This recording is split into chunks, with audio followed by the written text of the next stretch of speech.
एक वसी और कदीम घने जंगल के एक पोशीदा कोने में टिम्टू नाम का एक छोटा सा बोना रहता था।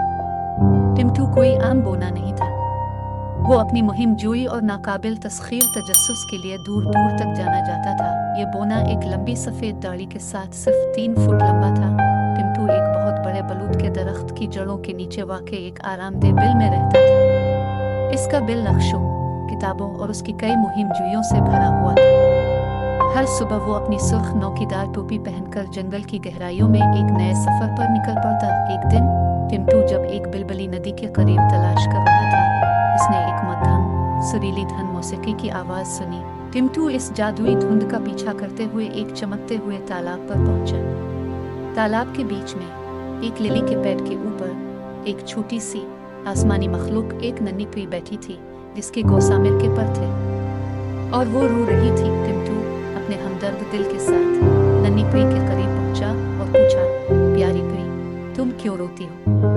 नन्ही परी ने ऊपर देखा। उसकी आंखें शबनम की तरह चमक रही थी। मैं घर का रास्ता खो चुकी हूँ, उसने कहा। उसकी आवाज हुआ कि झोंके की तरह नाजुक थी। मैं इस तालाब के नीचे छुपी दुनिया से आई हूँ, लेकिन मैं यहाँ बहुत टाइम से फंस गई।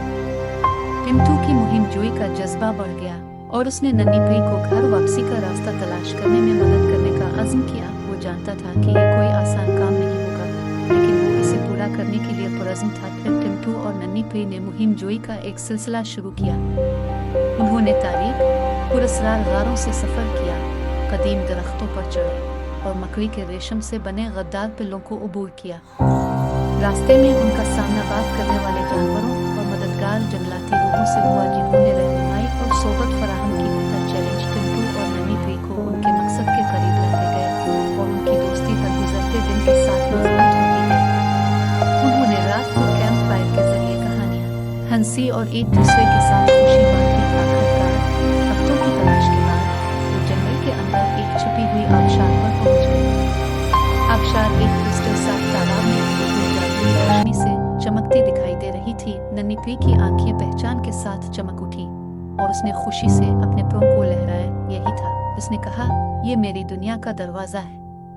नन्ही परी खुशी से सरशार टिम्टू को अलविदा कहकर एक खूबसूरत गौता लगाने के साथ पानी की चमकती हुई सतह के नीचे गायब हो गई। टिम्टू ने खौफ से देखा जब वो नीचे छपी दुनिया में गायब हो गई और वो पानी में तकता ही रह गया।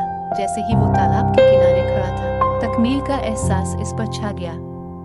उसने एक जादुई मखलूक को उसके घर का रास्ता तलाश करने में मदद की थी और ऐसा करते हुए उसने नाकाबिल यकीन मुहिम जोई का एक सिलसिला तजर्बा किया था और एक दोस्ती कायम की थी जो जिंदगी भर रहेगी। मुतमईन दिल के साथ काफी सफर के बाद छोटे बोने ने बलूत के दरख्त के नीचे अपने बिल की तरफ वापसी की। वो जानता था कि वसी जंगल में अभी अनगिनत मुहिम जोई बाकी है, लेकिन वो ये भी समझता था कि सबसे ज्यादा जादुई सफर वो होते हैं जो दिल और जान को छू लेते हैं।